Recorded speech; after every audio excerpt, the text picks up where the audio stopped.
For anyone who's watching right now, I'm trying to bring this from Class A to a better S1 because the Class A I already had built, which is a Subaru, proved to be far superior than this was, so I'm going to see if I can improve it by just bringing it up to S1, seeing if that's better than my current S1 that I use for Rally.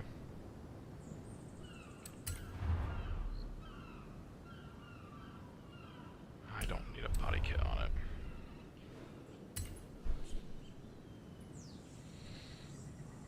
That's not gonna work though.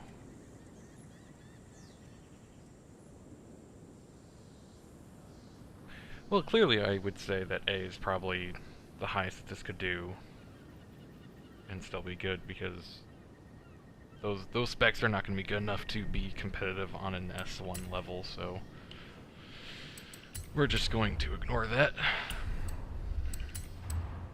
Besides, I kind of want to get to driving. I don't want to mess around too much with. Though I guess I can flex that I have one of these now, which I went and tuned to C class. But this was the A class rally I was already using. It's just much faster anyway, so I'm not gonna bother trying to make another one right now.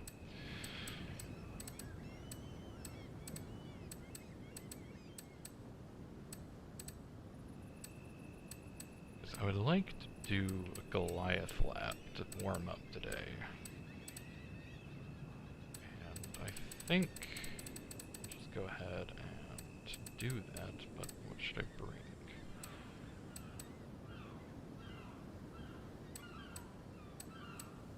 I guess we can do an S2 run. It's my McLaren. There it is.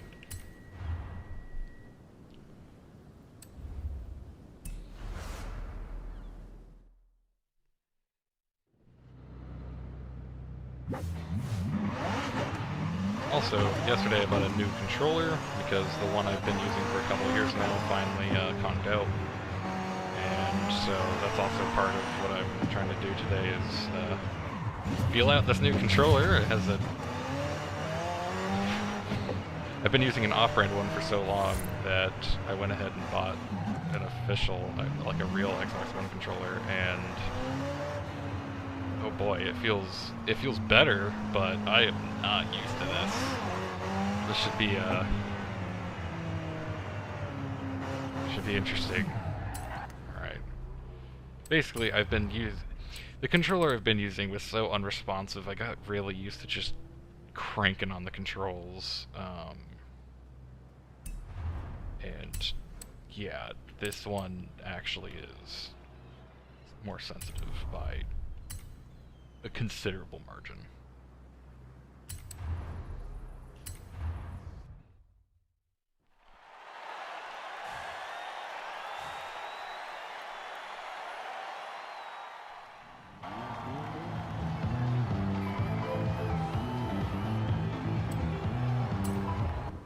I guess I should have turned on streamer mode, but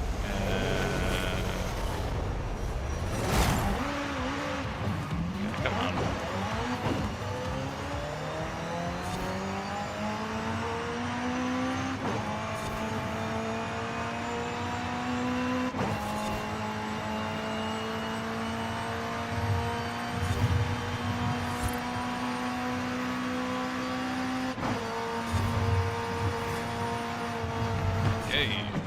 Yep, steering feels way different.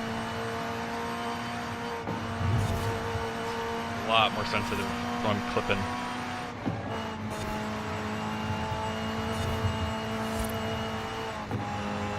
Literally having to eventually tell myself to steer less so I don't keep clipping the corners.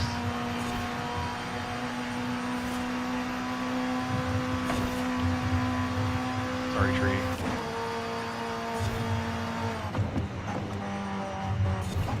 Triggers are a lot more responsive. Oh, it just occurred to me, now that I have a working clutch button again, I can actually start doing manual clutch. For the first time since Horizon 3 is when my button gave out. That's how long I've been using a somewhat broken controller.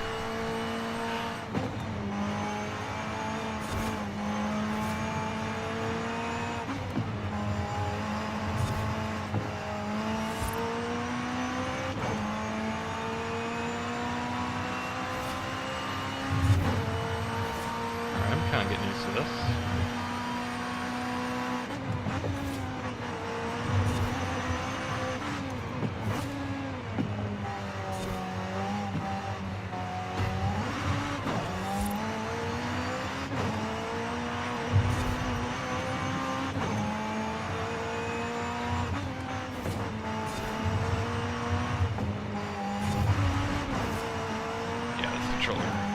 It feels so much better. I just gotta get used to how sensitive it is.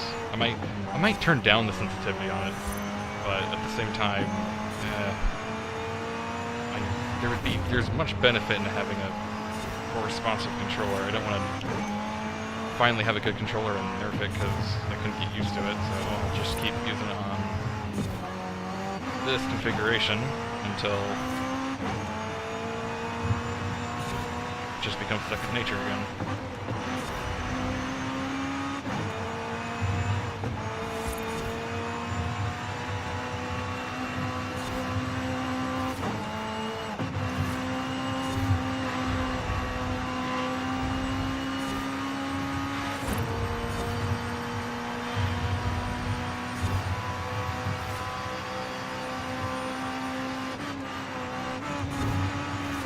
Come on, there we go.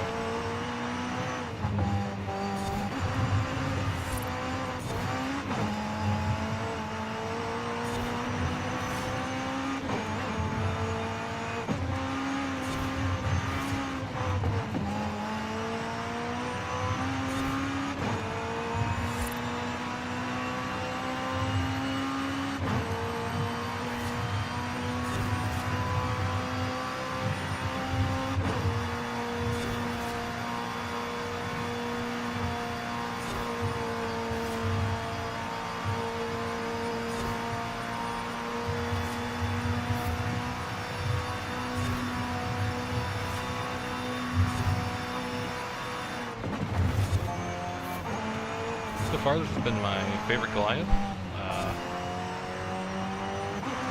because Horizon 3 felt like it was too little going on, because especially when you're going through like the Outback section, it was just a straight line, and then he made a right turn, and then it was a straight line except for like one kink.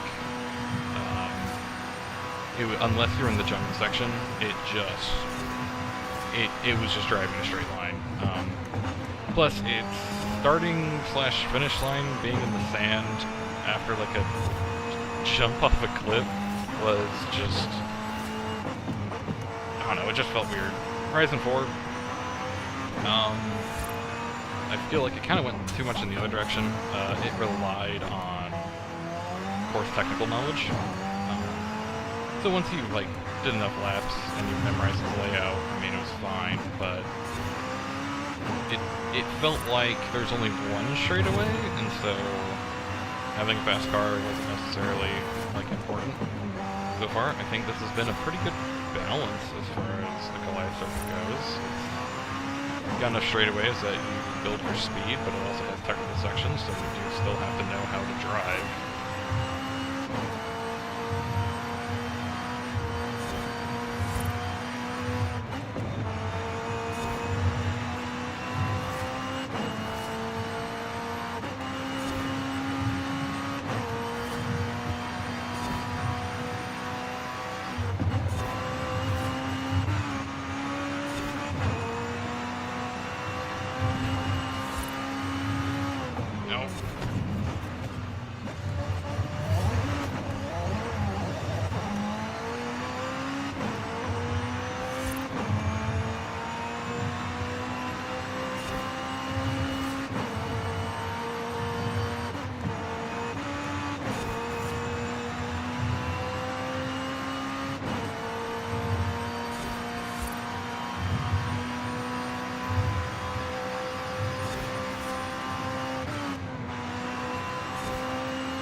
Yeah, once I do a lap to warm up, I'm going to start seeing if I can get online players to participate in things that aren't drift competitions or drag races. Not that there's anything wrong with those, it's just not what I do personally. I wonder if I can get anyone online to actually join a Goliath race. Usually I can get one. That's usually what it is. Usually if I start a Goliath race, I can get one person to join up. But I get it. I mean, this track is, well, long. So there's not really, unless you know you're going to be available for 15 minutes. You're not going to want to do a lap of it, let alone like 2.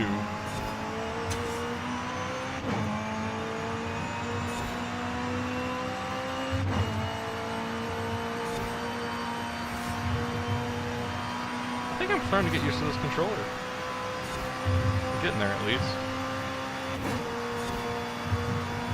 Still oversteering a bit, but having an official controller is definitely a step up from a 5-year-old off-brand.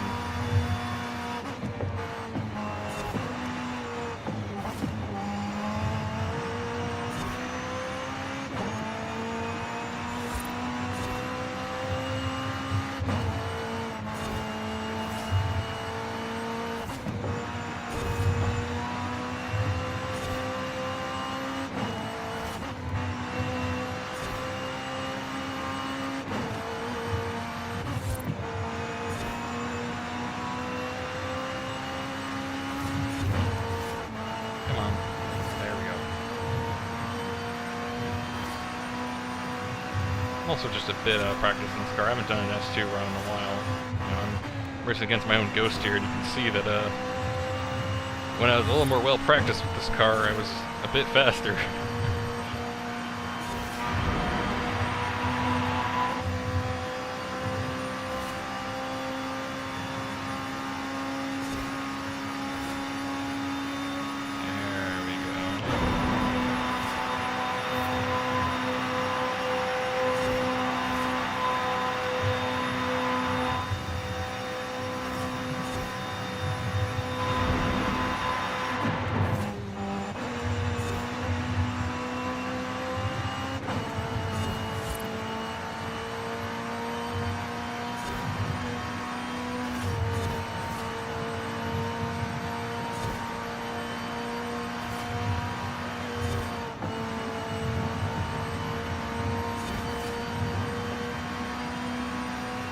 Some people wonder why I do a lot of rival stuff, especially when it comes to the Goliath circuit, but to me it's strangely relaxing to just kind of get into the rhythm of it, not have to worry about the cars on the track.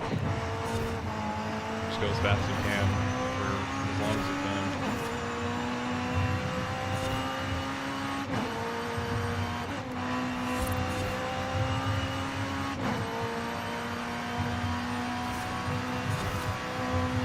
Although admittedly, there are some cars I've taken on the Goliath that they're issues that wouldn't affect any other part of this game but do affect Goliath hot lapping, which is some of the cars that, especially that are turbocharged with modified turbos, have a really high-pitched spool to them in this game, and it's basically,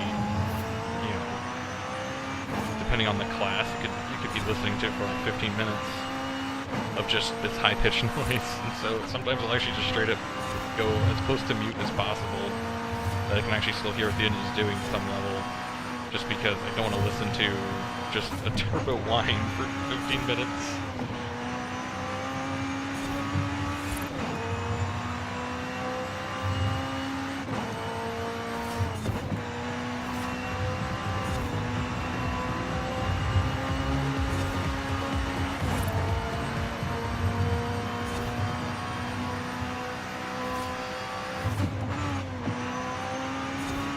One of the things I have to use to this controller is that because the triggers are more sensitive, I do not need to slam the brakes like I did with my old controller.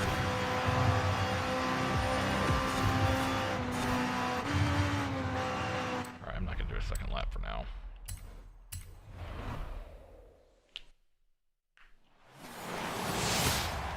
Yeah.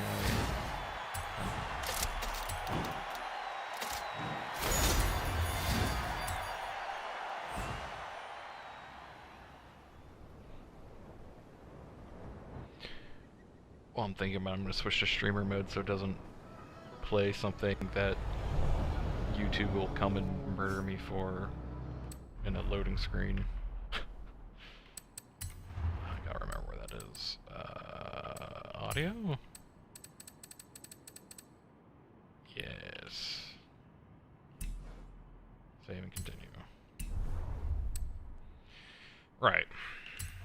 So let's see what I can get people to do. I feel like if I could just... A smaller road race would probably get me better results, but you know what?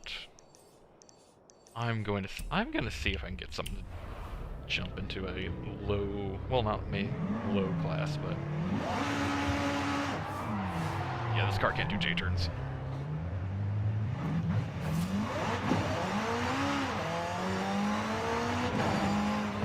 Alright.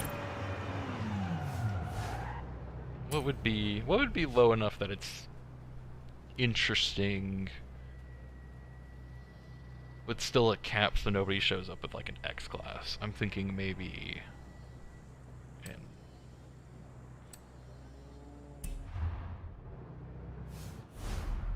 am I not in online? No, I am.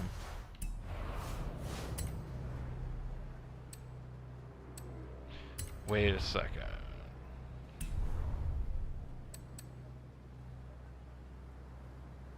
This is the first time I've actually tried to start an online event on Horizon 5. Is it just because I haven't done a solo on this? I've only done Rivals obsessively? Alright, in that case then, I will try something else.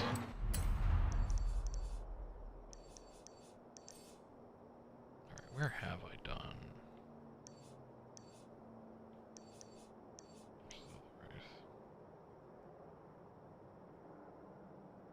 I could probably get someone to join that.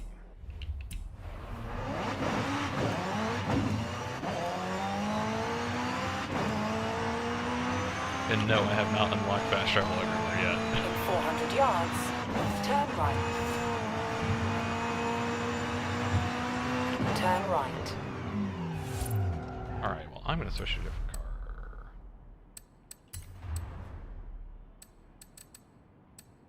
Sure, why not?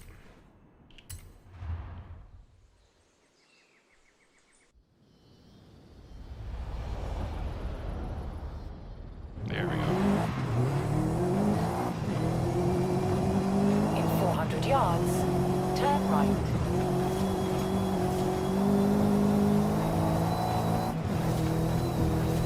And for anyone who doesn't know, Turn right. part of the reason why I have so many Subarus in this game is because I myself, in real life, drive WRX, and I kind of let that bleed into what I drive online as well.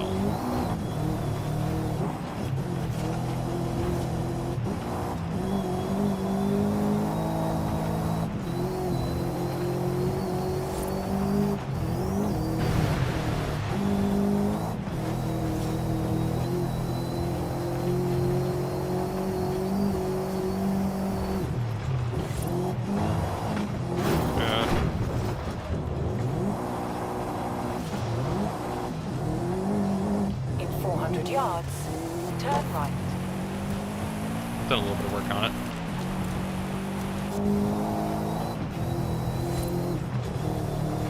Turn right.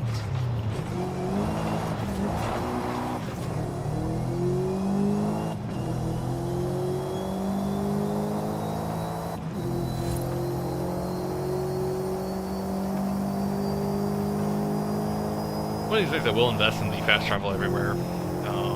It's just one of the things I don't do immediately just because, I don't know, I kind of like driving around. Plus, it gives me a chance to kind of get used to some of my cars, because sometimes I'll pick cars I don't really drive very much to get across the map, just so I can feel them out, start deciding like what kinds of things that these cars are actually good at. Because, you know, not every A class is going to do well in every single track, and so on with other classes.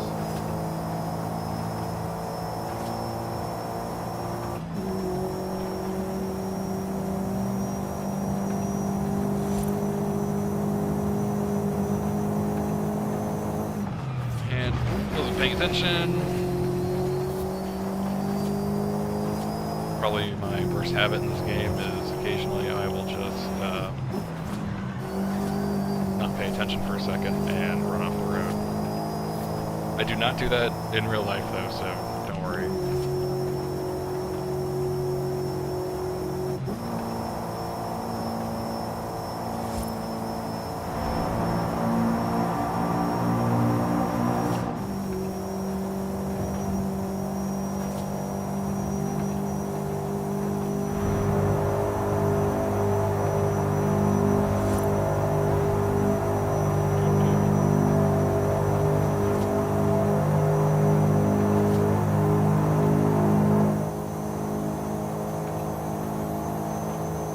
I might get people to try it.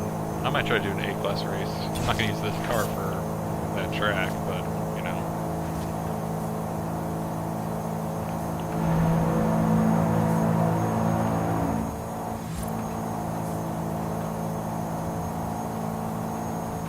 Once paying attention again, sorry, Subaru.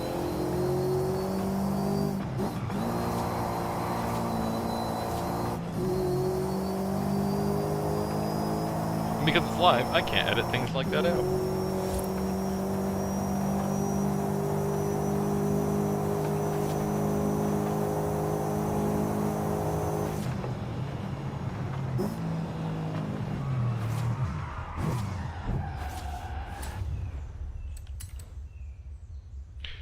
I need a convoy.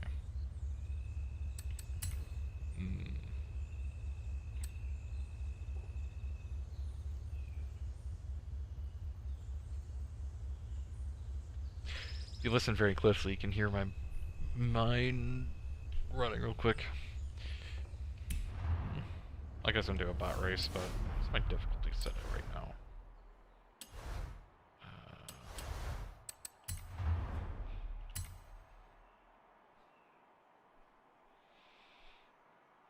Just for the sake of the fact that, why not? Let's go up to Pro for a second. Yeah. We're unbeatable.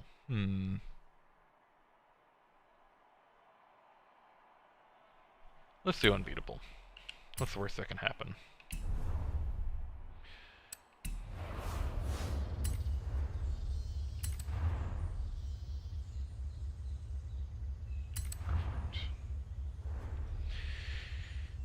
Okay.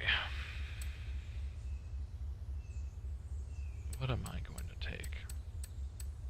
It recommends these cars.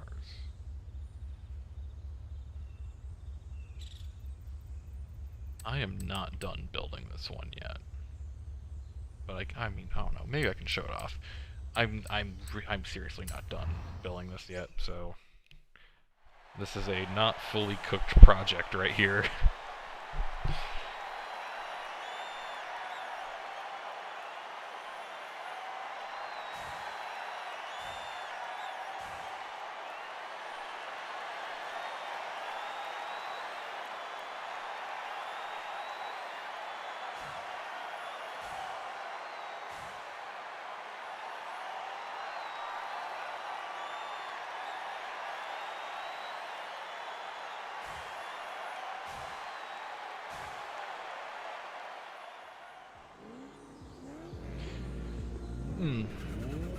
I saw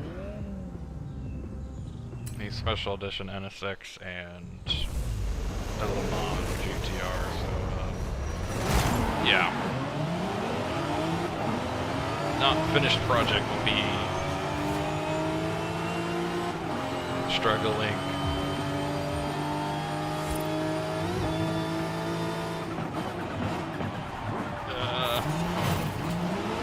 I'm trying to remember why it's unfinished. I'm still balancing the suspension.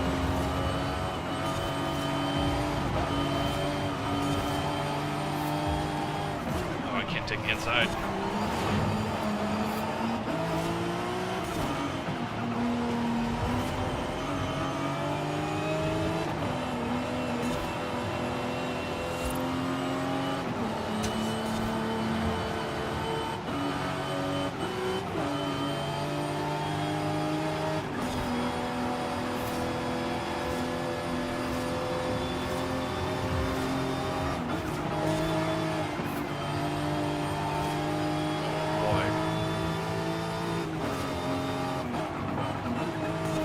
I wish I didn't pick unbeatable.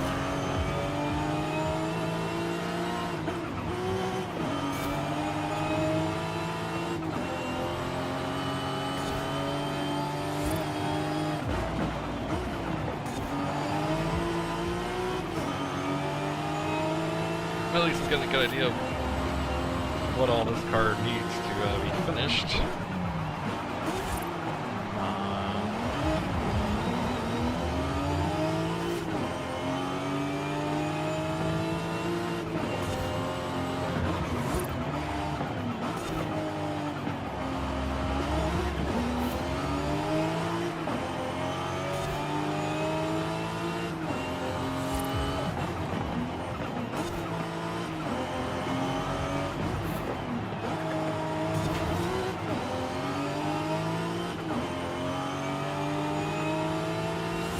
Alright, so after this race, I'm going to stick to cars that I've finished building.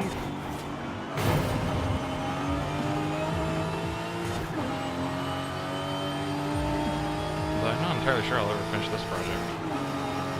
Just don't remember why I paused it. It's too heavy to be a drift car, but it doesn't track well enough to grip.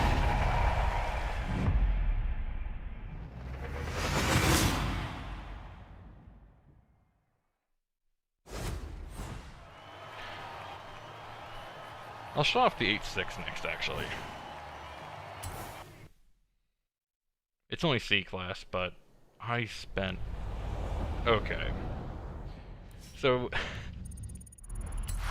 the only time I've ever grinded in this game so far has been trying to get the 8.6. Not necessarily because I'm the kind of person who, like, absolutely needs an 8.6, but... I've seen how much they're valued, and I just kind of wanted one, because you can't really get them very easily. Which to me was just kind of enough of an incentive to go ahead and grind for it. Well, I did.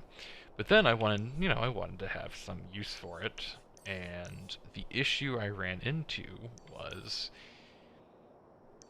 I think they over-level it for what it does.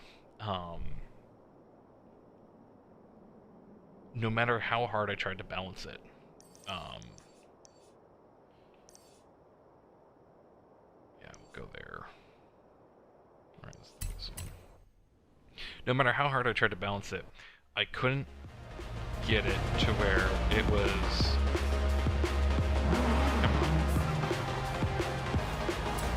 I couldn't get it to balance between the level and what it could do, because anytime I got it to do something good, it was always like a couple of points into a new level,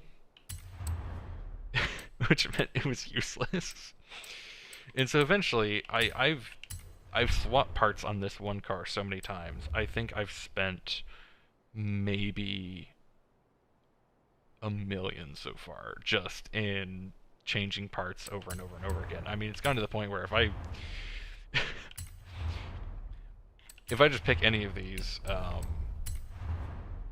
you'll see that I own a few, and it's, in fact, even the engine has been swapped multiple times on this car. That is how much I was just determined, okay, I want this to be useful in something. And so I kept trying out these different engines, and I think I even... Okay, not in this engine, but at one point I did, like, supercharge it.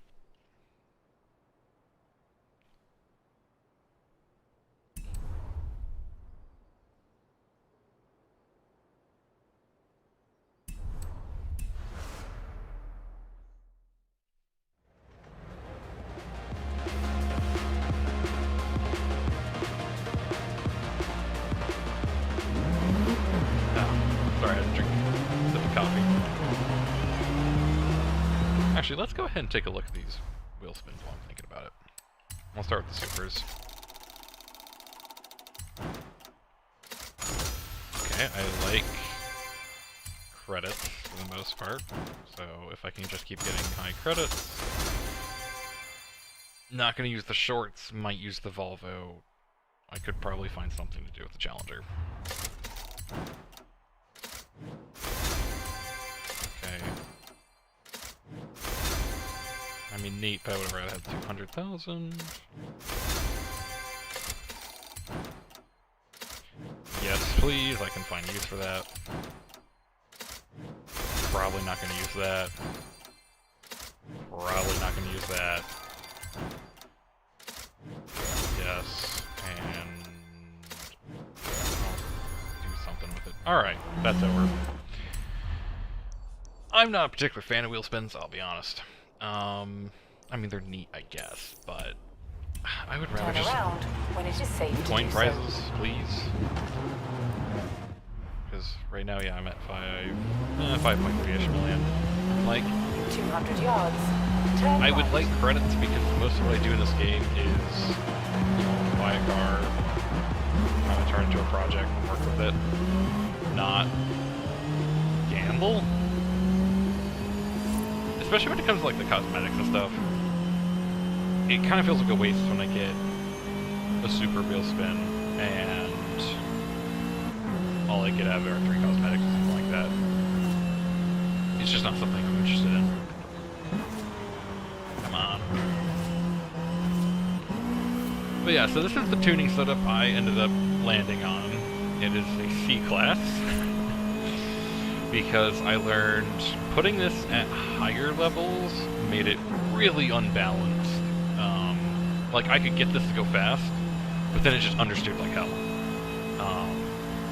And if I really tried to manhandle the steering, they would just start oversteering, and it just took way too much effort to keep on the road that it just wasn't worth it past, like, B-Class.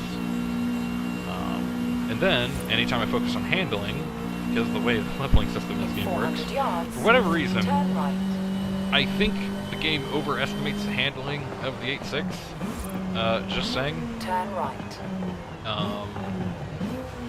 It is... It is frustrating because I would so much just put, like, just better suspension, tires, and brakes. Put it up, like, 2 levels. It does that with a lot of cars, but with this, it is noticeably more than any other that I've used so far. Because usually, I will say, Horizon 4 was the worst when it came to tire tuning. It was frustrating, because you so much as put one slightly better set of tires on a car, it went up 2 levels every single time. And so if you're building like a D-Class car, you had to leave the stock tires on. Or, if you wanted...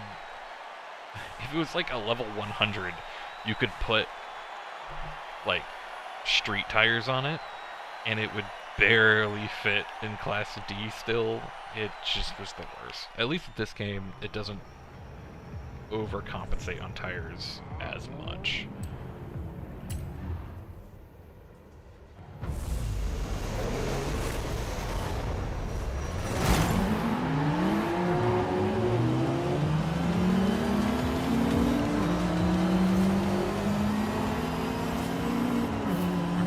Going down 2 difficulties is probably too much. I'll go up 1.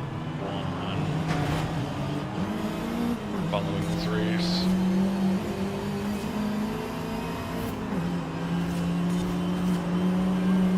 AW11 in front of me. Didn't have room to fit in.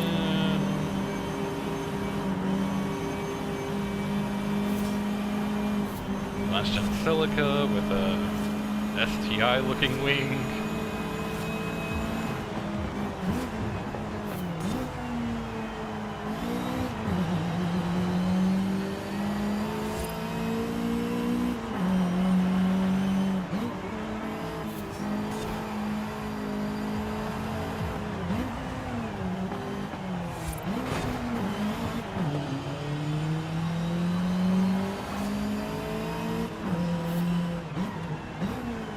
Come on, stop.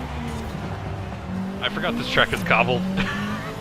The cobblestone streets are the worst when it comes to grip. I might, as much as I was saying I was built this car for, I'm gonna start drifting it. And it's embarrassing because I'm not great on cobblestone streets, I'll be honest. And I'm starting to realize that most of the stream has been me trying to come up with excuses for poor performance, and I know it looks bad. It's like, I swear I'm not... If you look at leaderboards, I'm not that bad. There we go.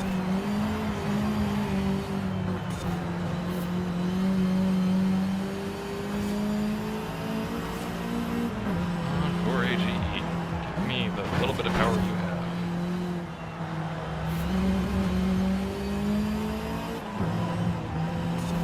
Oh, cobbled. Alright, cobbled, it understeers. I need to remember that.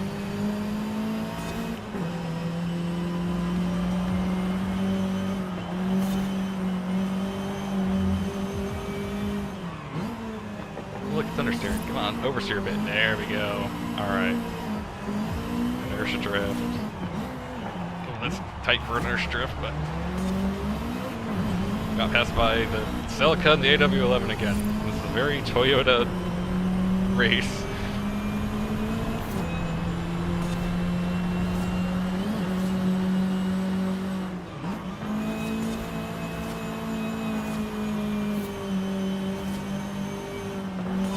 Tight corner uncombo. Come on.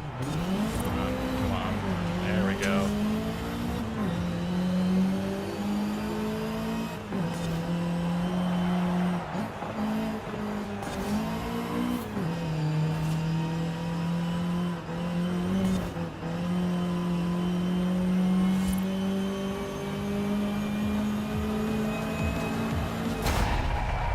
Not bad. Could be worse.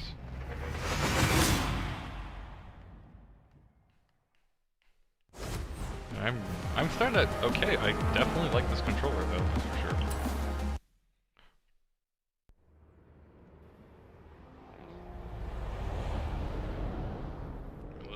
Let's bump the difficulty up while I'm thinking about it before I forget. It's probably where I naturally sit anyway. Alright. Let's see here.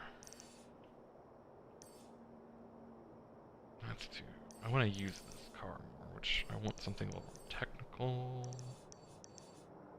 The straightaways in this car are a pain because it has a top speed of like 140 and it takes a while to get there. So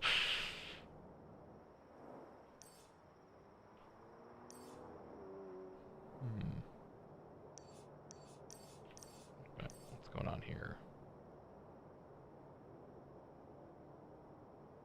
Sure, we can go there, and I'll even fast travel down here to speed up the process.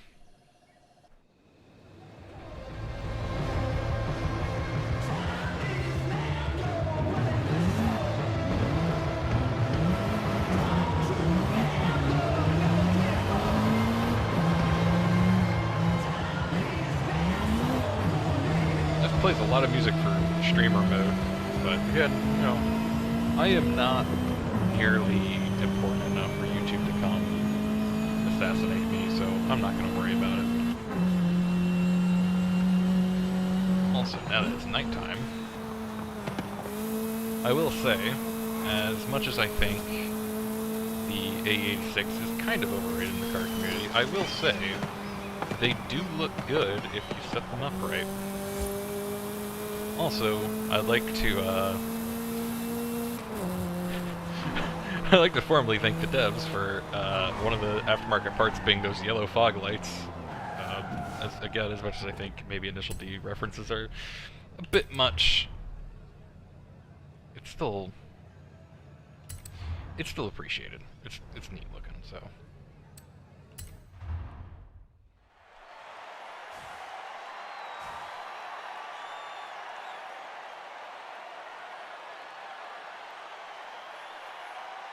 Also, I discovered that white wheels look like white 5-spokes look really good on this car when it's the Panda paint scheme.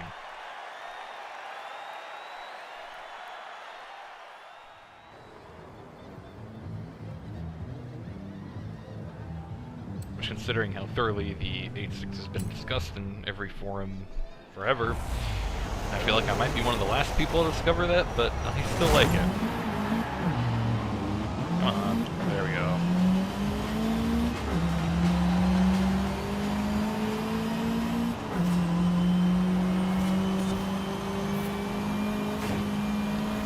Get around the FC.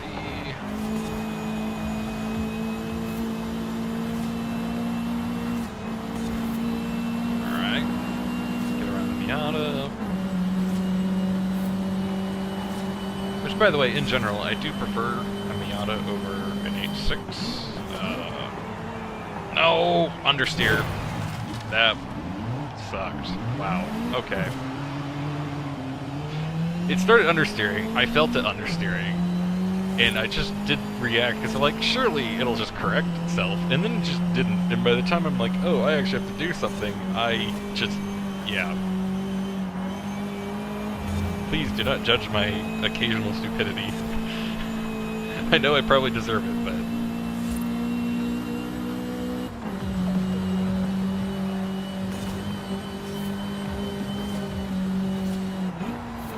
catch up. It's fine. It's fine. Okay, maybe it's not fine, but I'll figure it out.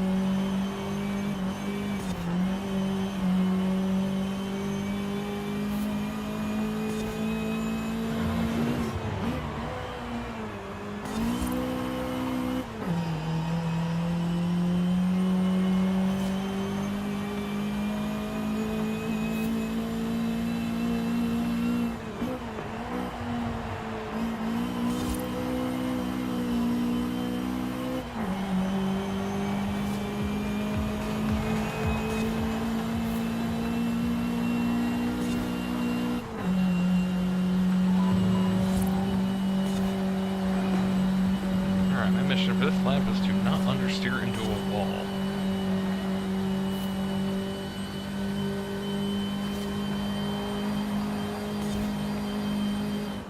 Alright.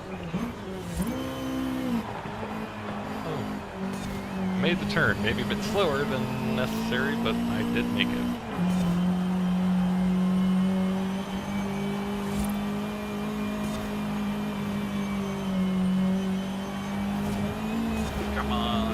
I know you've got it in you.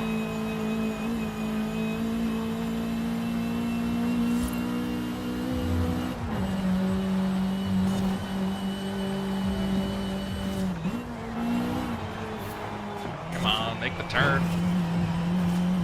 I should probably just go ahead and make this drift capable.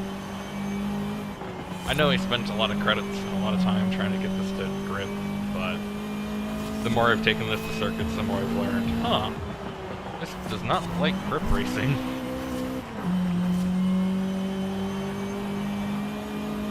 Because when it's set up like this to be grip, and I still have to resort to drift, that's probably a sign.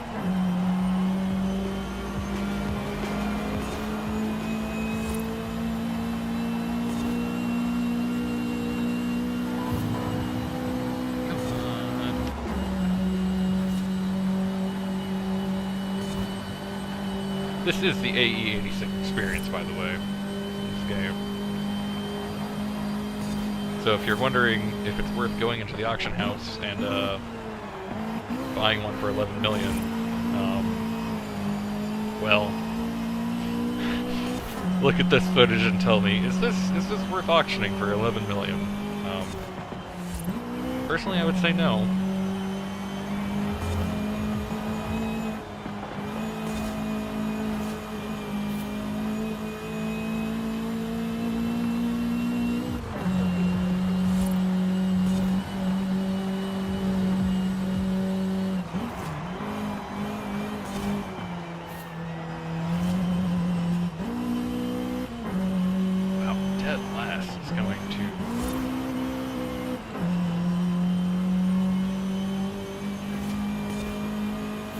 Irony is thick, I will admit.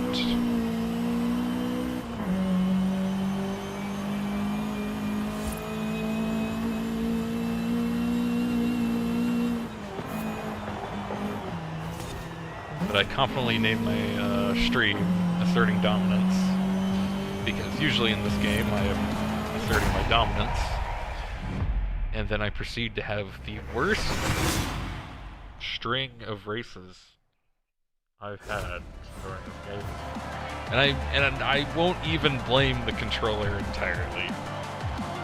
I think a new controller that I'm not used to kind of plays a part in this, but I think it's also, I'm just out of practice. I took like a 3-week hiatus. Oh no. Hey Fox, you know what time it is. Where to next?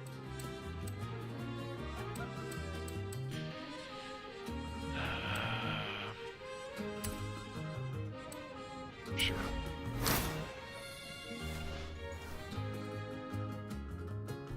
I have to actually start doing these at some point. Wait till you see this showcase. I have the train and conductor on standby. All I need now is a driver. Sure, why not? I'll do this one.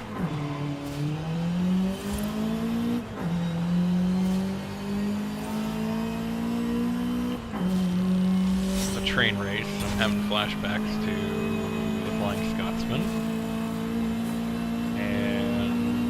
train that was in Horizon 3. I do not remember if it had a name or not.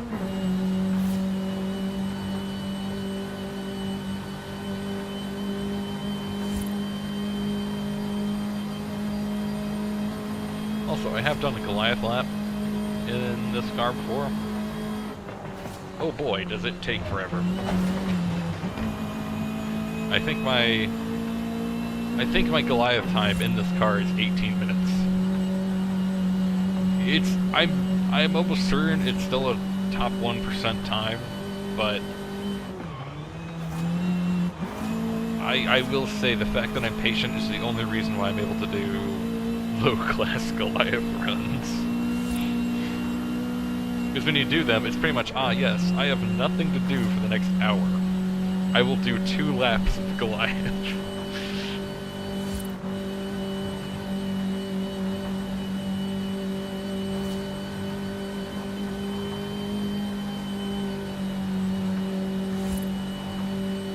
In 400 yards, turn Because right. this is a section of the Goliath, and this is painful in this car. Turn right. Come on.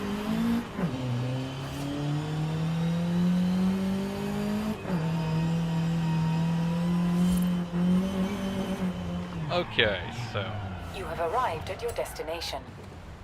Sure, why not? Let's do this.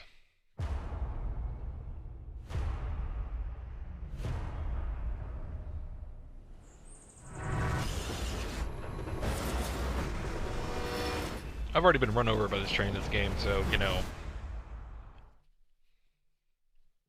I know what that front bumper feels like. Bring it on. Oh, a Countach! This is gonna be a nightmare. I don't think I've ever driven a Countach in a Horizon game. Hopefully the unrealism of Horizon... Now, I know you praised trains before in the UK, but watch out for this conductor. I've never seen someone so competitive. Best of luck. Come on, please tell me Horizon is unrealistic enough to make the Countach drive okay. That's all I'm asking. Well, it's faster than an 8.6 off the line. I have not turned enough to say what the handling is like, although it's alright so far. I mean,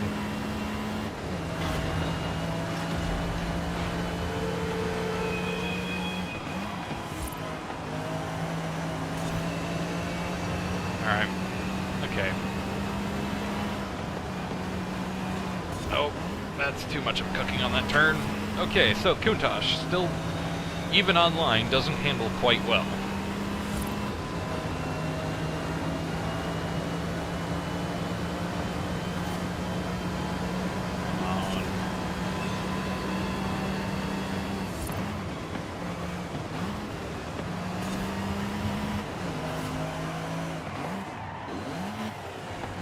I'm not sure if they're allowed to be dropping carriages, but it's certainly going to give the engine an advantage. Oh, yeah? We'll see about that.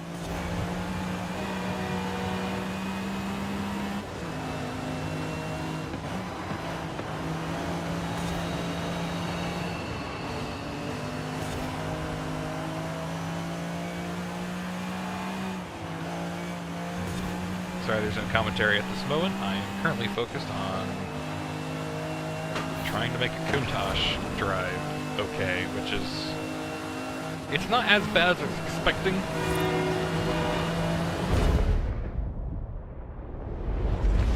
Alrighty then. Okay. Come on. Rip. There we go.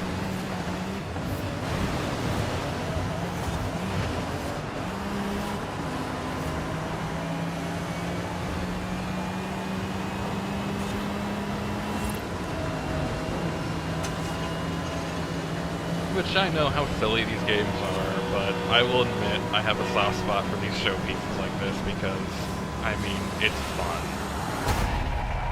Is it realistic? No. You know, like, but I have more fun with this than Sims, I'll be honest.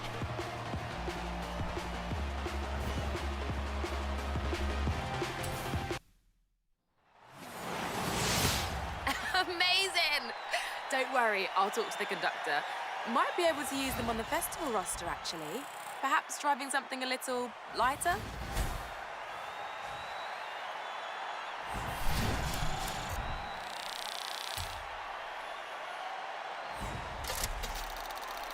Yes, I got a level.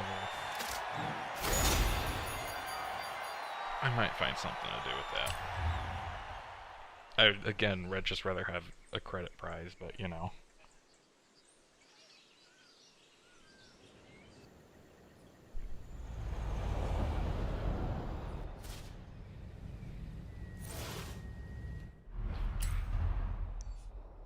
What to do next?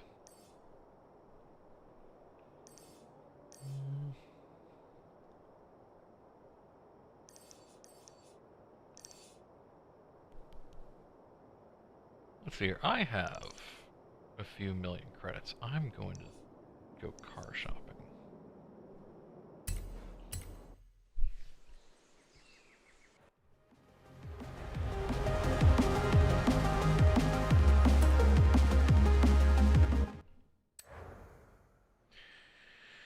Well, let's see here. Actually, first, is there anything good on the auction house? Right now, let's see here.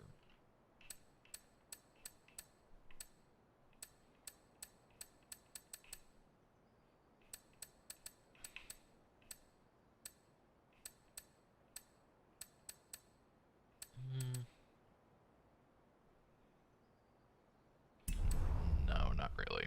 Okay, so... Actually, that's what I could check.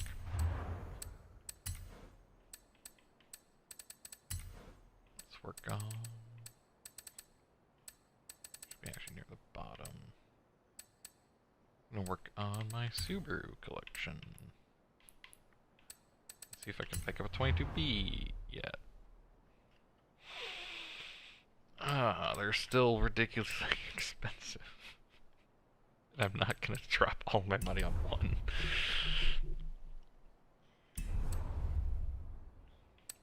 Anything in the Forza-thon shop?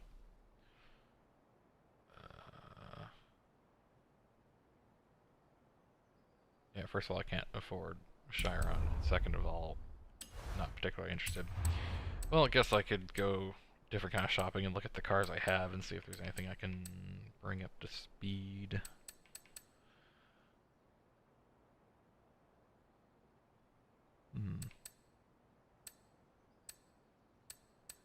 I just had the faint feeling that I was working on a car recently, and now I forgot what it is. I don't like that feeling. Oh yeah, also, in case you're wondering why I have 3 S2000s, I was doing a challenge for myself to see if I can make a competitive S2000 in 3 different classes. This one went very well, this one went very well, this one did not go well at all. I am very much lost in the trying to get that better, but it's very unpredictable.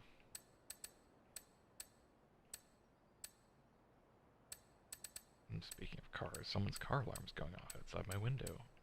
It doesn't sound like mine though, because I know what my car alarm sounds like.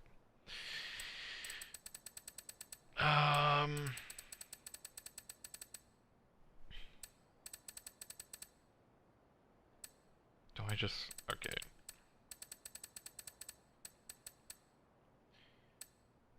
Let's go ahead and see if I can get the newer Celica to anything interesting. Because this... I unlocked this basically at the same time I unlocked that red Celica. This is a newer one. I'm wondering if maybe it'll give me something interesting. Do I build a rally car out of it or a street car?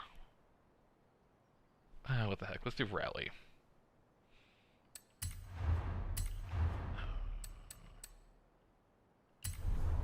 The off-road tires are fine if you are only going off-road, but I've learned they are useless on pavement. Just absolutely useless.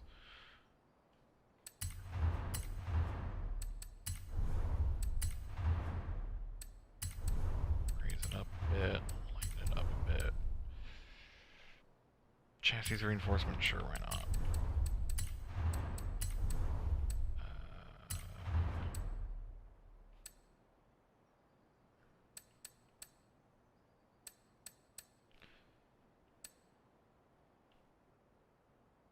I'm not going to put a roll cage in it.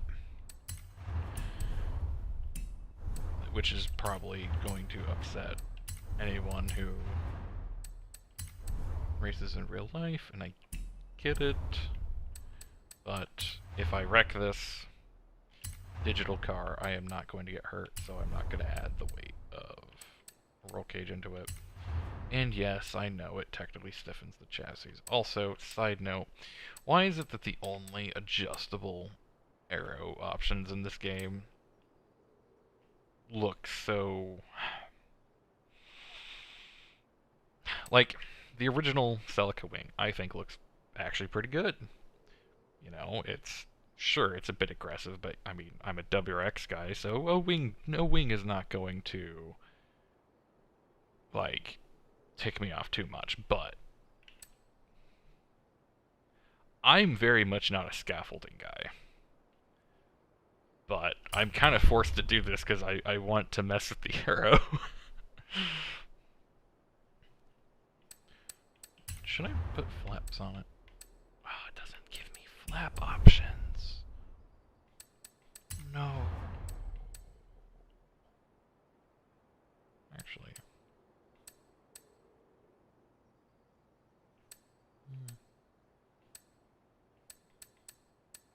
I like its stock body lines. But, yeah, I do also kind of agree that the BRZ doesn't have very many kits. Although I will say, I was able to make a BRZ I think looks pretty alright. But, yeah, there's no, like, kit options for it. Let's see here. We're gonna go for an S1 build. I know I'm completely out of order right now, but... Okay, already. Which, so far, it's looking like I could basically go to full and S1 works. But I'm now realizing... Alright, so... This is something that kind of irritates me about this game right here.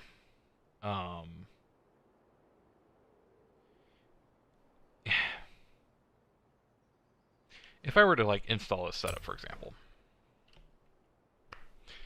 and let's take a look at these numbers. Okay, we're gonna do some numbers here. Let's say I spend the 72,700. Alright.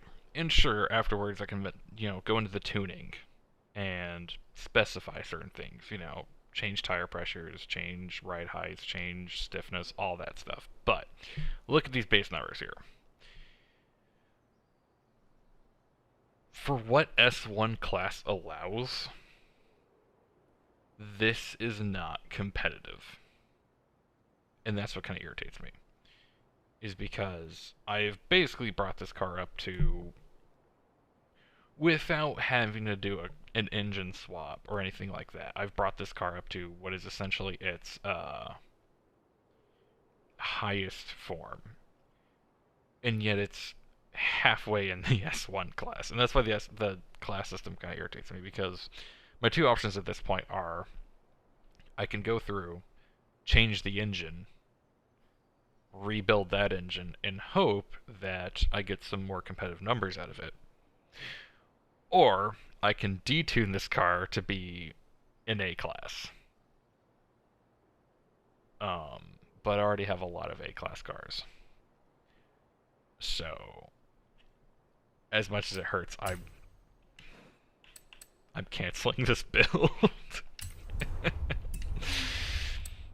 But, such is how this game works. But speaking of BRZs, actually,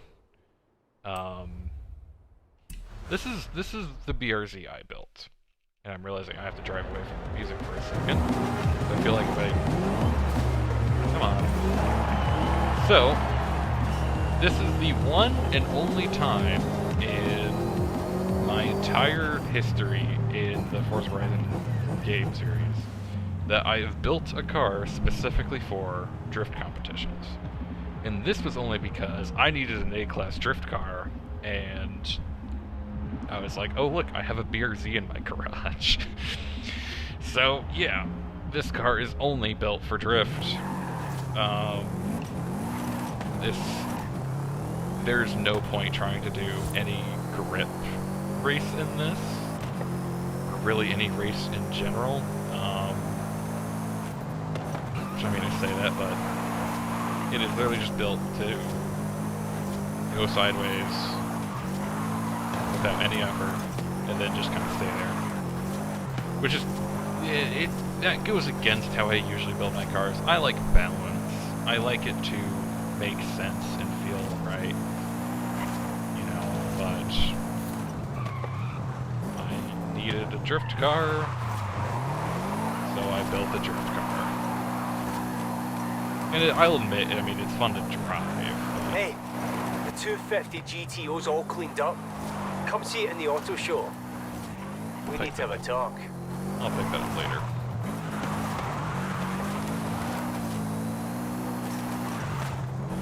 I will say, it does feel very good as a drift car. This is the easiest drift car to control I have. It just took me having to actually build it. But, yeah, which... It kind of hurts because I do really like the look of this car. Again, except for the...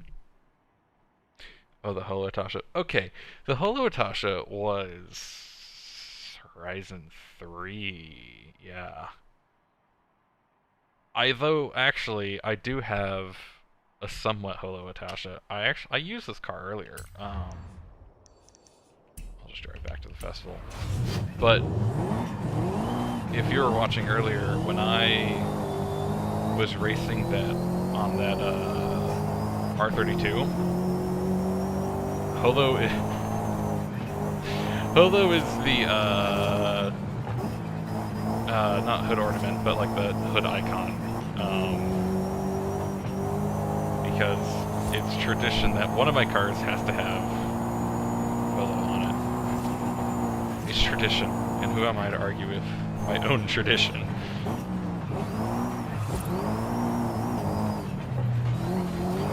What I do also kind of find funny is I did stream Horizon 3. Didn't really stream Horizon 4, and now I'm streaming Horizon 5. Oh, I completely missed that.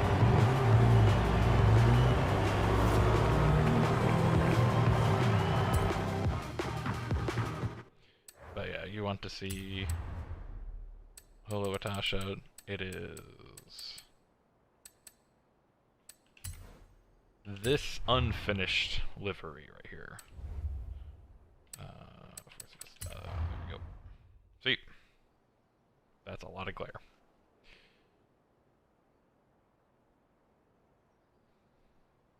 So, not gone, just different. Alright, while I'm here, I might as well. See that? That is the most expensive Ferrari ever sold at auction.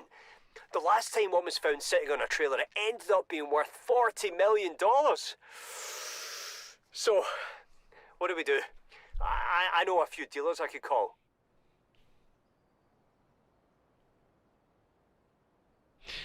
Yeah, thank you. The name Foxfire is actually a reference to one of my short stories. I wrote a short story a long time ago about a race team called Foxfire. Completely fictional. But yeah, but as I said earlier when I was testing this car, it is not nearly cooked enough for competitive use. It is understeery beyond belief. And my mind just went blank again. Oh, that's right. So one of the other traditions, which I haven't actually followed through yet in this game, is I usually have one RX-7 that I make all-wheel drive and lift the crap out of it to become like a dirt missile for anytime there's a danger sign in dirt. It would be my go-to. It would just be this four-rotor, all-wheel drive, lifted FD3S that it would just yeet off a cliff for points, and that was the only thing that car was used for, and I did it multiple times. And it was purpose built for that too. I just suddenly needed something fast and light. I'm like, what if I just lift an FD for that one job? No. Here, yes. I'm gonna make this a B class. I don't even care if it's good. I just want to build one thing today that's worth something. But I don't want to waste all the points on tires. Okay, we're just gonna do the street tire compound. And then just widen the boys. There we go.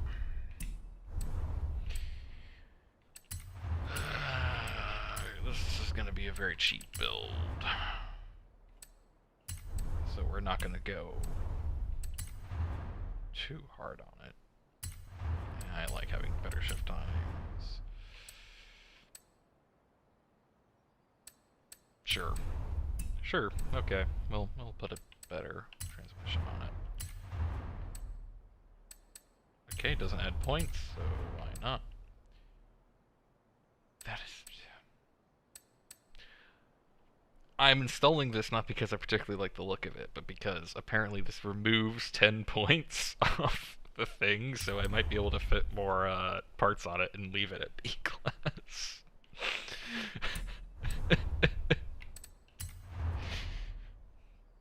There is a part of me right now that is screaming in pain that I'm building a car that's not even going to be particularly fast, but has the most loud arrow I could possibly put on it. Oh man, this is... It's A class all of a sudden? Oh. Okay, well we are not going to be working on the turbo. Man, this is going to be a... Alright, cams and valves are usually a good bet. I'll just do those, and then a little bit of displacement. Okay. Can I fit a good flywheel on it? Yes, I can. Alright. I would like to introduce probably the dumbest B-class car I've ever assembled. I have no words. This is stupid. Why am I doing this? I am seriously questioning myself right now. Is it worth the meme?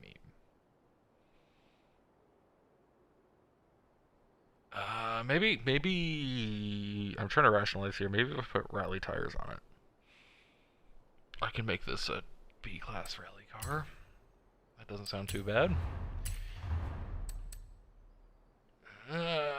A-class.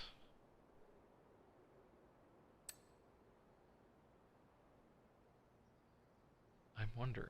I want to make this work. As dumb as it is, I kind of want to make this work, but we're not. This is just going to be a fun car, I guess. This car is just for fun. It is not competitive. It is stupid beyond anything I could have assembled right now.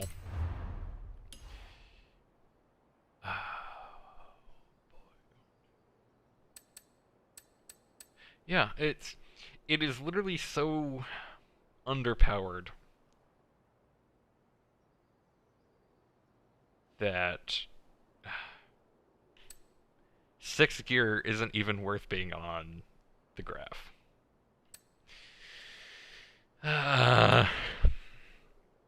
I'm not gonna shorten the ratios either, because I also don't want to shift every 1.5 seconds for a tiny change in gears. This is functionally a 5-speed with a hidden overdrive. But I don't like the off-road tires, I'll be honest. I've given them enough tries that I believe I have an opinion that somewhat matters. I think they're dumb. Because they are absolutely worthless on most forms of pavement.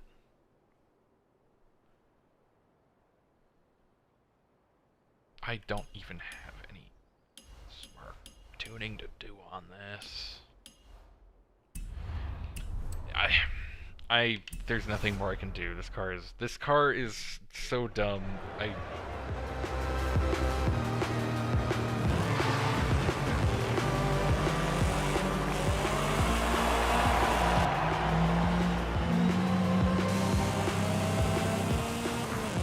Maybe, okay. I feel like this car has a place in... Wait a second. This is all-wheel drive, isn't it?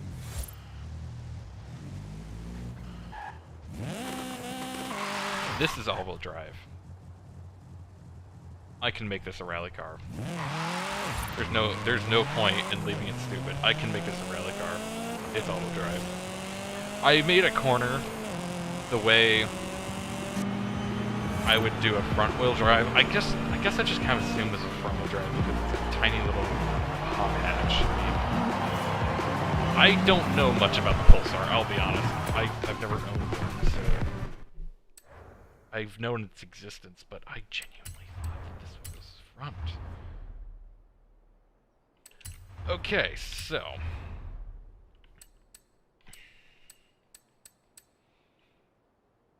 I'll put the off-road tires on it.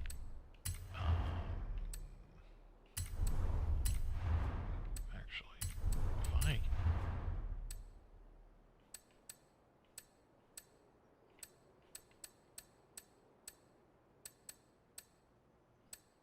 Okay, that's kind of weird. Alright.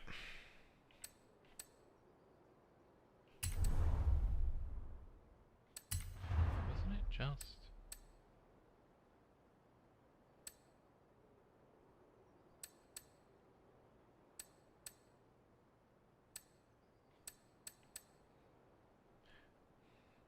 I don't know if I want the handling of having thick rears and thin fronts on a car like this. But that's the only way I can keep it at B class, apparently. Yeah, I can't balance it any other way. Alrighty then. This will be nice on acceleration. Probably useless everywhere else. Although actually it didn't handle too badly. Okay, yeah, I kind of want to raise it just a bit, but honestly, I'm not going to bother. Okay.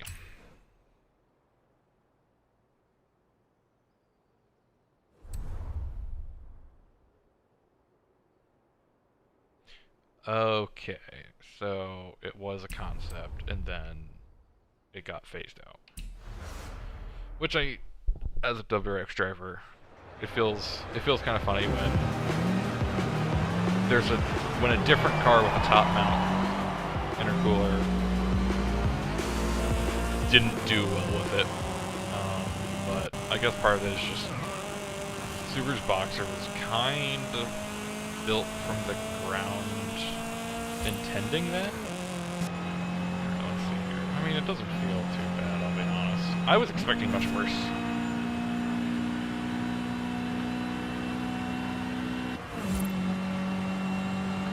Snappy. Alright.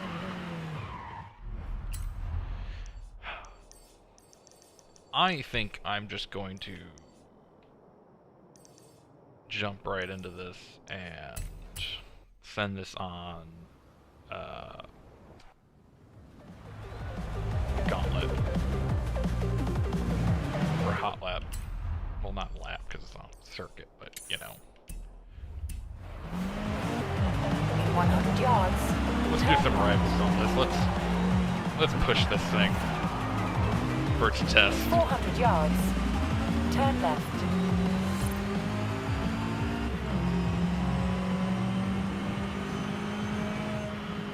Turn left.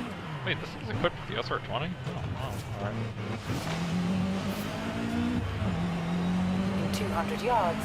See, the turn thing about right. this car is, this version of the Pulsar, I've heard Turn people right. talk about it, it's just, it's not something I've ever planned on owning. In 400 yards. So I guess I never particularly paid attention to people talking about it.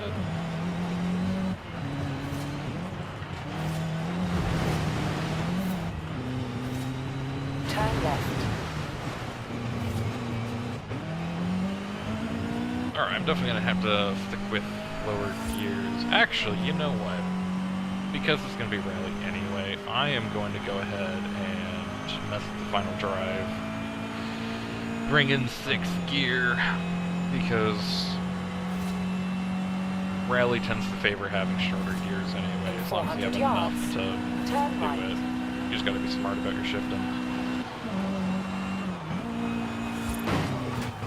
I need to stop Turn looking right. away from my monitor when I'm driving through traffic.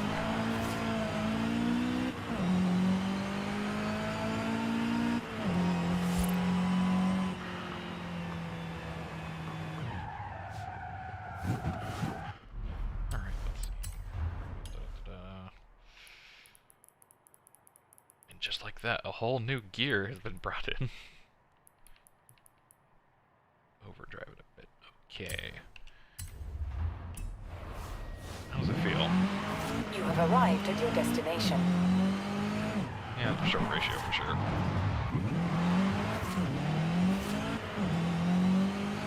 Alright. We're just gonna kind of jump into this. Do I have a B class I've run through this before? No, I have not. So no matter what...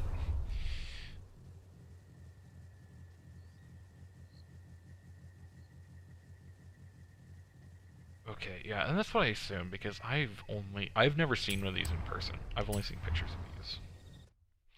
And at some point I'm going to put a more creative paint job than just the red that it came with.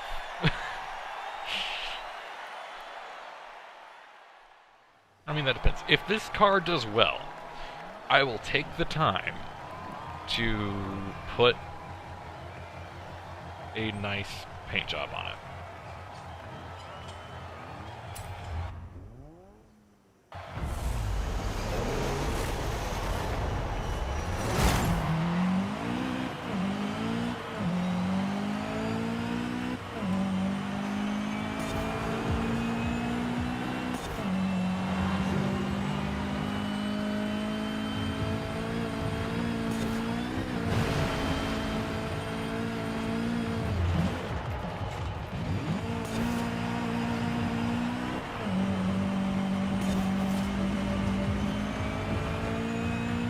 It's got to earn its paint job.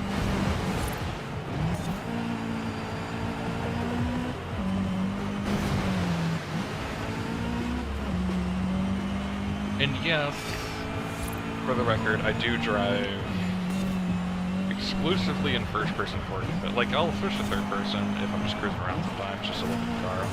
When it comes to actual racing, I kind of mentally have to do first-person because all of my experience with competitive driving has mostly been on the real-life sector, and sure, this isn't, you know, realistic by any means, but perspective-wise, I'm used to, you know, having a dashboard and stuff, and so it just kind of helps me mentally. If it's third person, it's too disconnected from what I'm used to.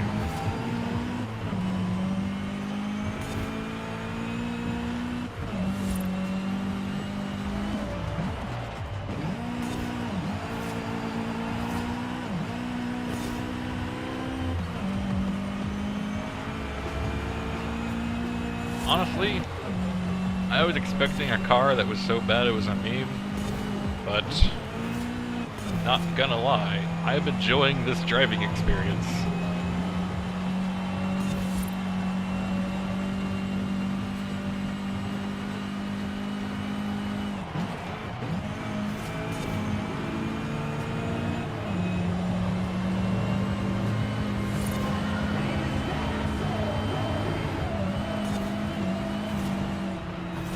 Though I am, oh boy, having thick rear tires and thin front tires handling is so weird because it really doesn't want to slide very well in the back, but then you also just have comparatively understeer on the front, so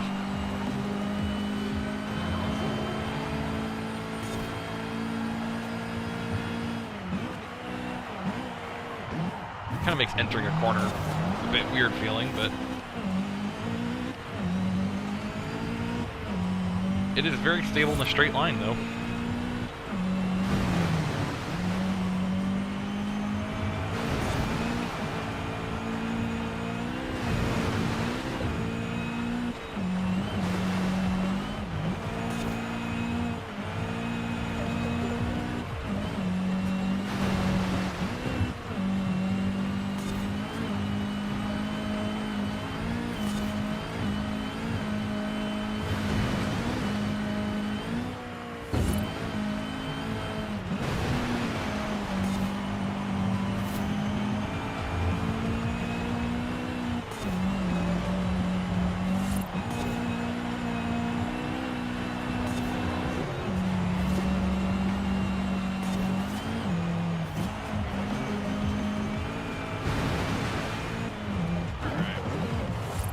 Come on. That was one of those moments of understeer.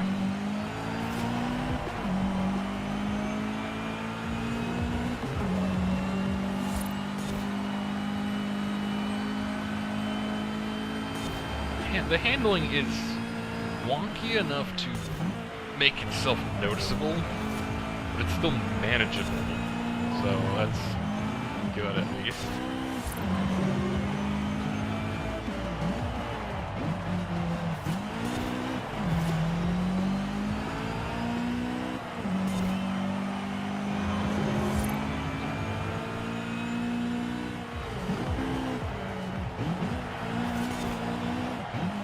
Make the turn. There we go.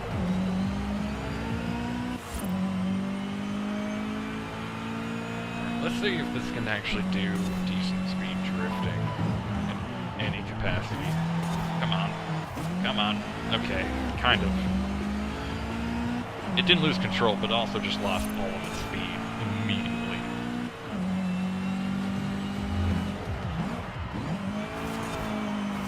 There we go.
Yeah, this car is surprisingly good.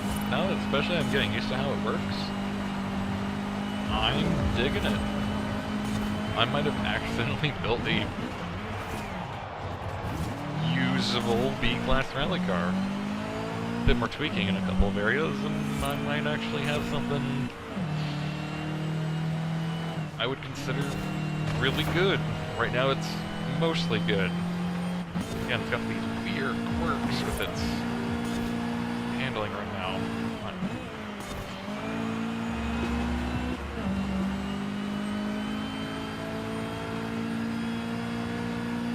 But it is stable though, so I'm not going to complain.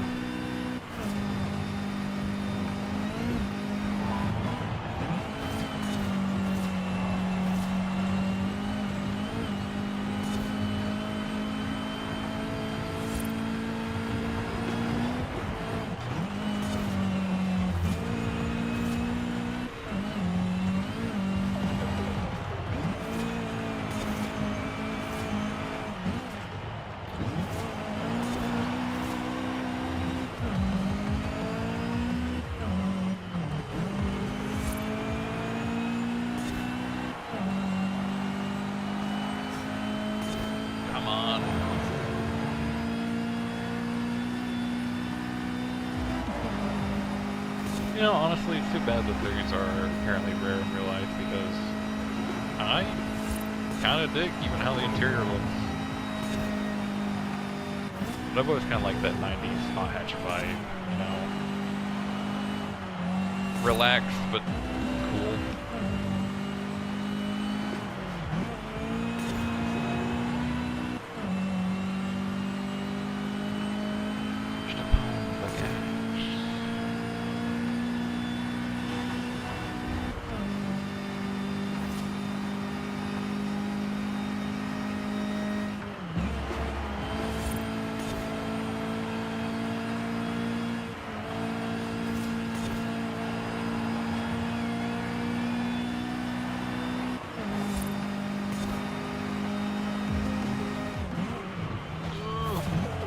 Boy, that...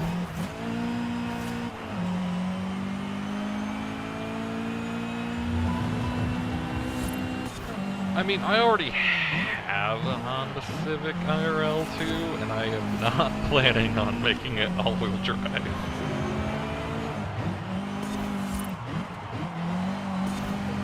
Plus, I mean, you know, when you also have a WRX, you don't really need a second all-wheel drive fast car, but like...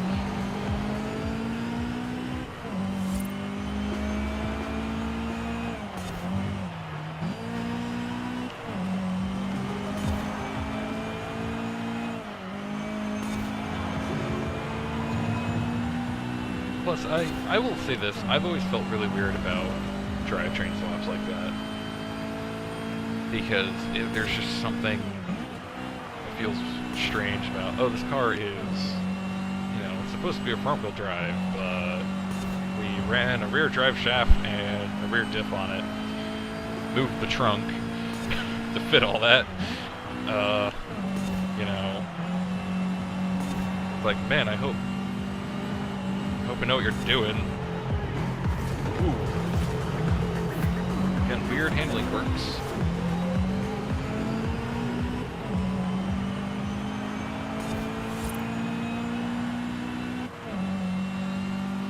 The builds that I feel the weirdest about, though, are the WRXs converted to rear-wheel drive. I've seen, like, 2.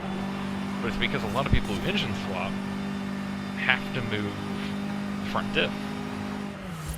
So they'll just remove it entirely and make it rear-wheel drive. And that feels really weird because when your layout was specifically for all-wheel drive, you would think it takes a lot of reconfiguration to get it to run well without the front half, basically.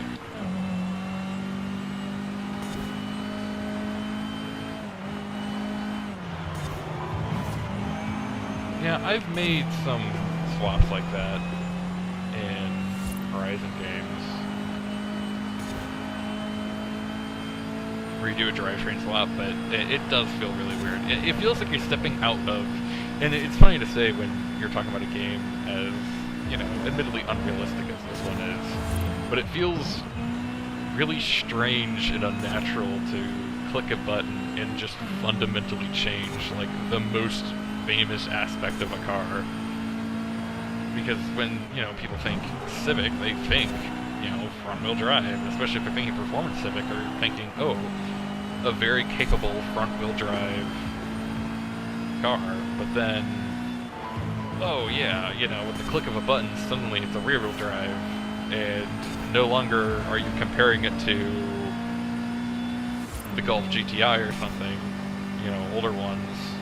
Suddenly, uh-oh, you're comparing it to, like, 240s and stuff.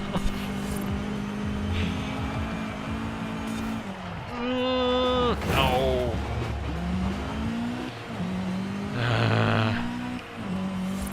I really wanted a clean lap, but I'm at the halfway point. I don't want to restart. Alright, so I'm just gonna have a dirty lap. Oh. Okay. Remember what I said about having thick rear tires and thin front tires having these weird handling quirks? I'm starting to realize that sharp turns are not this car's strong suit. Like, it's weird. It's not like the front wheels are locking up. It's just they don't they're not holding the road enough to turn the car. I'm at like full steering lock here, and it's just the rear tires are just pushing it forwards. I am going to seriously rework that system. I might drop a couple of engine parts just to afford thinning the rear tires as well, so it doesn't just overpower the front end. Come on, turn, please. I'm begging you, turn. I'm pulling the handbrake right there.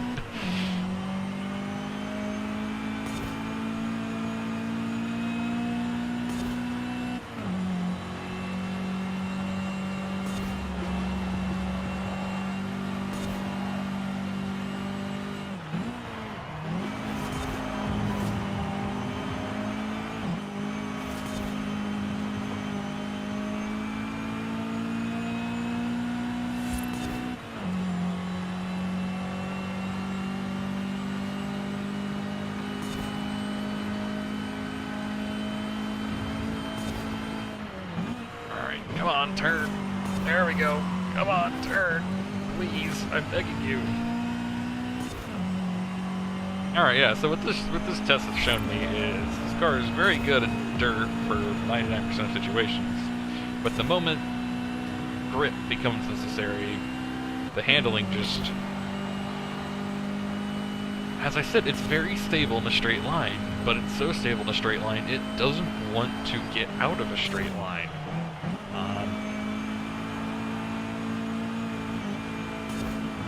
Trying every trick in the book. I'm left foot braking and everything. Come on.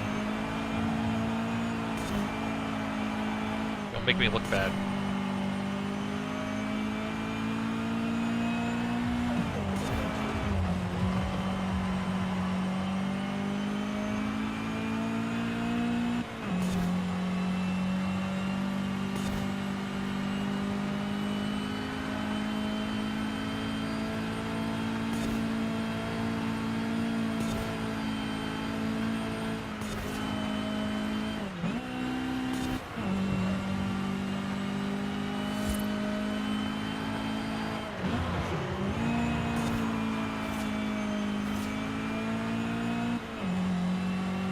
But yeah, with some better tire balancing, I mean, this car is correcting itself. That's how much it wants to be in a straight line, is if I just rip the handbrake and send it sideways, it will just go back to going straight. I don't think you can oversteer this car.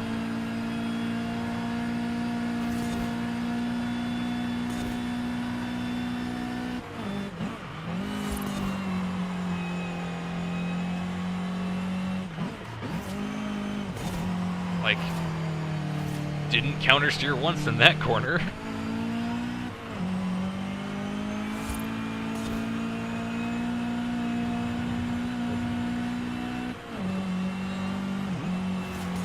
Maybe if we just really aggressively enter these corners.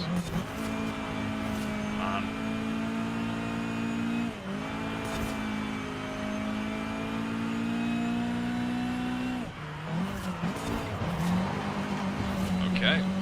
Kind of oversteered that time.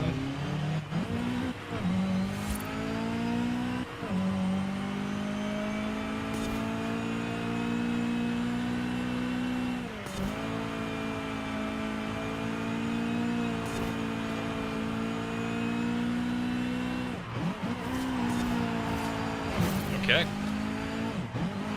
I mean, hey, it's already a dirty lap. I might as well just start testing this car to its absolute limits, so...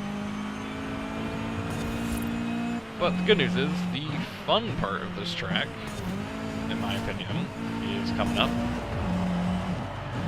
What makes it fun exactly? It is a really fast downhill, slippery dirt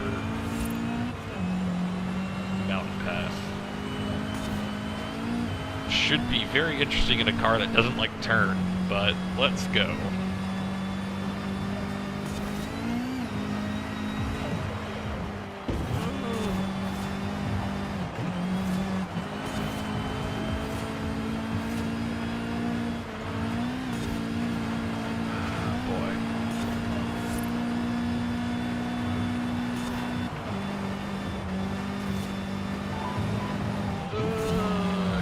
wall.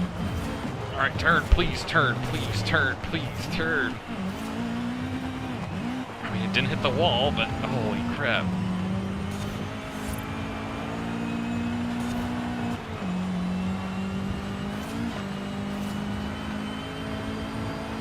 Alright, let's pick up the speed. Come on, let's go. Let's go, Pulsar. Oh boy, come on, make this turn, please, please. Oh.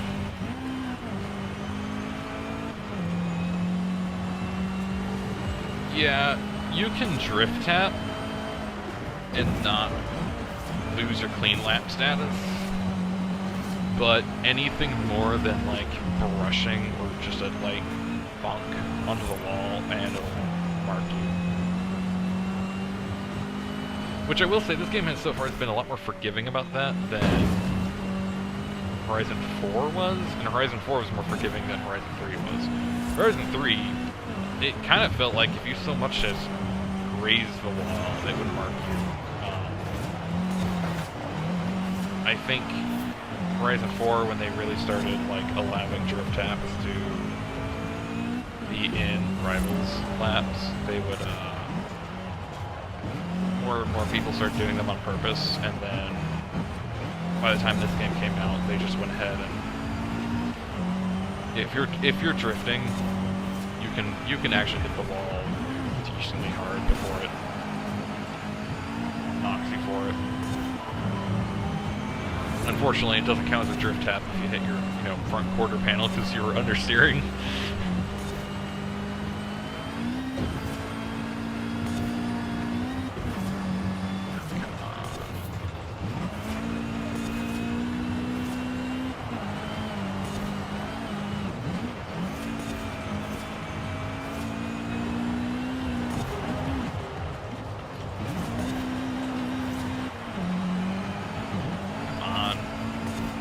It is very frustrating having the tires this unbalanced, though.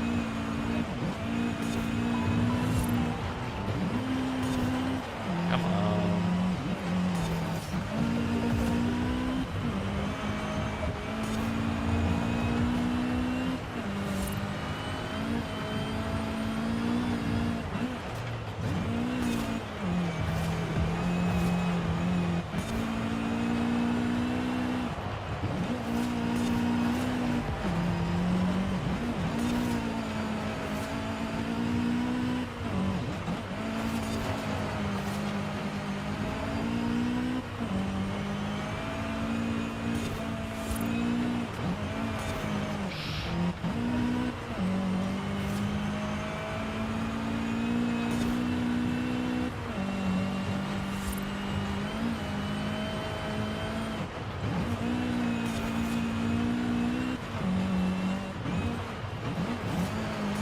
No. Wow, I somehow managed to oversteer this car. I don't know if I'm impressed or upset.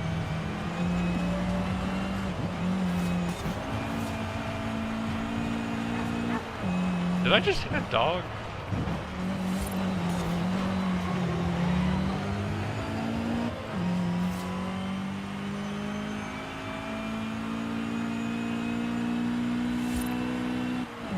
Can you imagine if it gave an achievement for accidentally hitting a dog in this game? Just on your Steam profile, hit a dog, and everyone's like, wow, monster.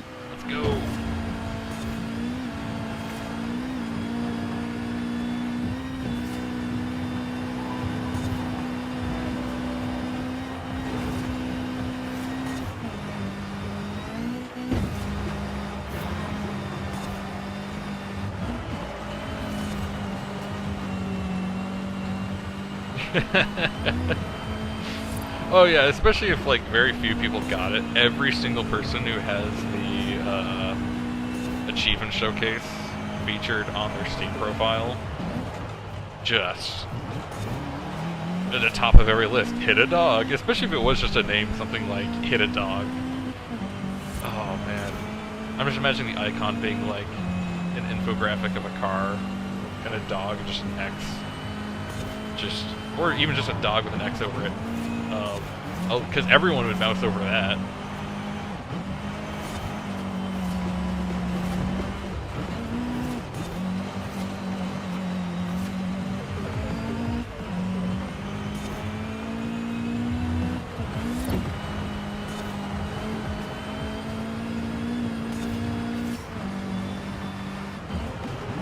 Oh, I overcooked that turn. Come on, turn! And then I undercooked that one. This car cannot make up its mind.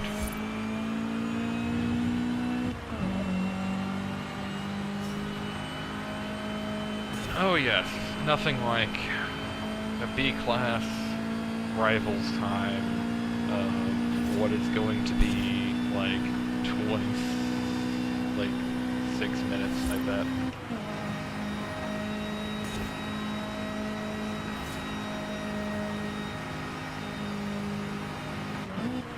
Okay, yeah, good here.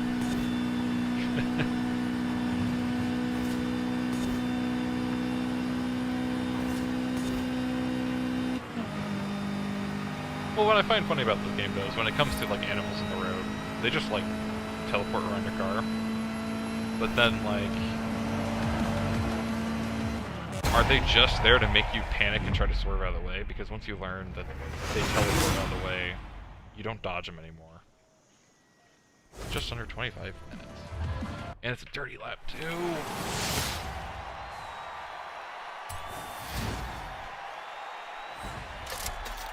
Please give me credits. No.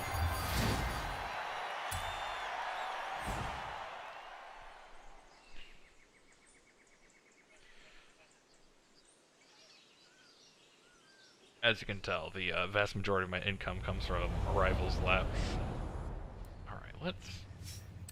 And of course I'm on the side of the map now. Okay.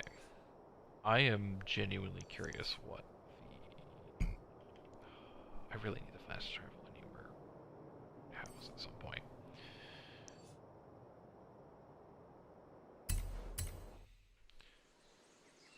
I'm gonna swap tires real quick. I'm not going to do another run of that because I don't want to spend another 20-something minutes doing the same thing. I just want to look at the scoreboard and see, had I not hit a couple of walls, what my ranking would be roughly against, let me just go ahead and set these. Alright, I just need to lose one stupid class point. I'll drop a flywheel, see what that does. Not a lot. Didn't touch that. Didn't touch that. Didn't touch that. Make it heavier? That's gonna be under here.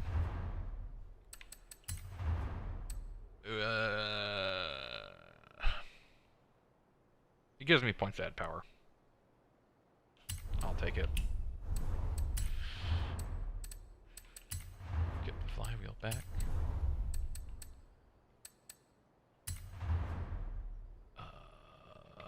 Nope, still can't. Run turbo. Okay, so I can fit better valves in it for 8 horsepower, and that's currently the plan if I can't find something with a better offer.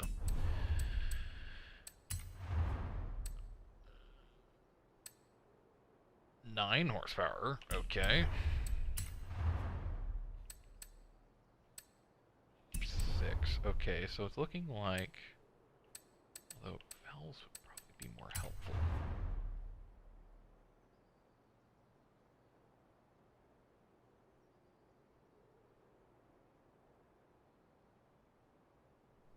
Oh, for the Goliath? Sure. Probably not going to get to that today, but I would be willing to go one-on-one like that for a B class. For full disclosure, the car I would most likely, in B class I would take to the Goliath like that. Because it would not be this, because I don't think this would do very well in street situation. Oh, the dirt one. Okay, yeah. I mean, hey, if you want to race against this car, sure. I'll take it up.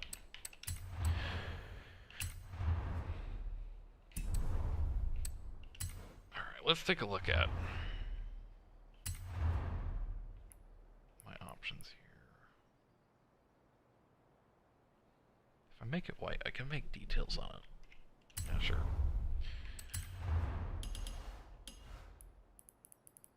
Let's do a base layer real quick. Make this thing stand out a bit. I'm not gonna paint the wheels. Okay, the calipers. Okay.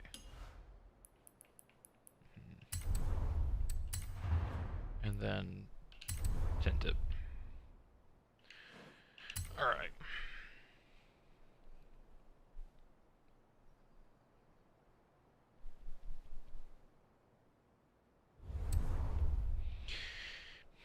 I'll mess with decals at some future point, but it's earned a base layer to later build upon. I am going to do a quick little test drive in it just to see how balancing the tires. Oh yeah, that's right, 'cause I'm going to check the scoreboard.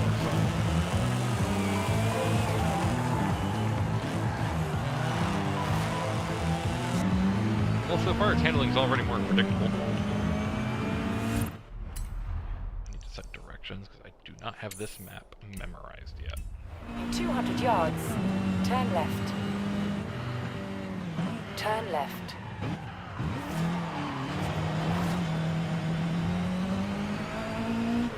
In 200 yards, Oh turn yeah, right. this feels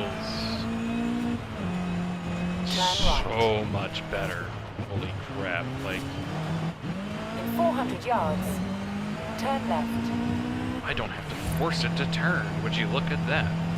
I can just point it in the direction I want to go, and it goes there. Turn left. Who knew that such a tiny little change as tire width being unbalanced would cause so much chaos? But that's just how tuning is sometimes.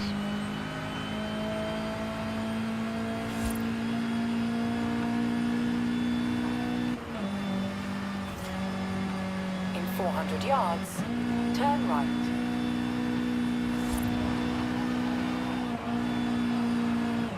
Turn right.